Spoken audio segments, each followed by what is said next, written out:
লাশের শরীরে কোনো ক্ষত নাই, কাফনের গায়ে কোনো ক্ষত নাই।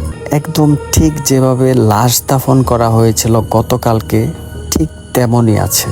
শিয়াল বা কোনো হিংস্র জন্তু যদি লাশ এখান থেকে টেনে তুলে, এরকম তো হওয়ার কথা না। কাপড় এক জায়গায় থাকবে, ডেড বডি এক জায়গায় থাকবে, লাশের গায়ে ক্ষত সৃষ্টি করবে, এলোমেলো থাকবে সবকিছু।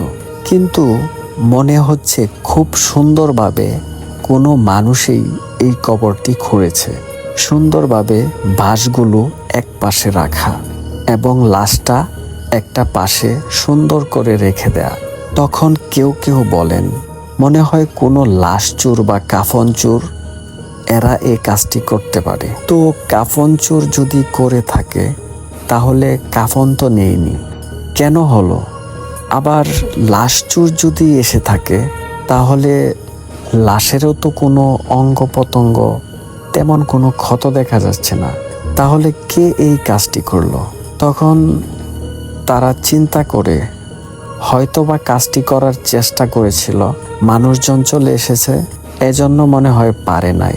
যাই হোক, গ্রামের আরও কিছু লোকদেরকে ডাকা হয়, ডেকে ওই কবরেই কালুকে আবার কবরস্থ করা হয়। পরের দিন ফজরের নামাজের পর কবরস্থানের মধ্যে আবারও সেম ঘটনা দেখা যায়। কালুর লাশ কবরের বাইরে, ঠিক যেমনটা গতকালকেও ছিল। মুসল্লিরা চিন্তা করে যে কে এই কাজটি করছে, কেনই বা করছে। কারণ যদি লাশ চুরি করার উদ্দেশ্যে করে থাকে, তাহলে তো চুরি করছে না, কাফনও চুরি করছে না, লাশের গায়েও কোনো ক্ষত সৃষ্টি করে নাই কেউ, যে কোনো অঙ্গ প্রত্যঙ্গ কেটে নিয়ে যাবে। তাহলে কে এই কাজটি করছে? তারা বুঝতে পারে না। আবারও ওই দিনের মতো কালুকে কবরস্থ করা হয়। তৃতীয় দিন একই ঘটনা ঘটে।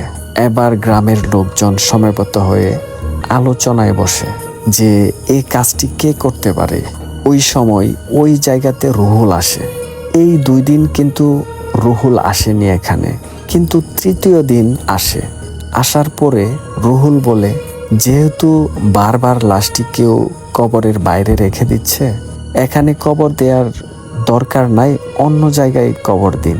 কিন্তু গ্রামের লোকজন বলে, কেন আমরা অন্য জায়গায় কবর দেব? যার লাশটি এখানে দাফন করা হয়েছে, মানে কালু, সে এখানেই থাকবে। কিছু দুষ্ট লোকের কারণে তো আমরা এভাবে একটা মানুষের লাশকে আরেক জায়গায় সরাতে পারি।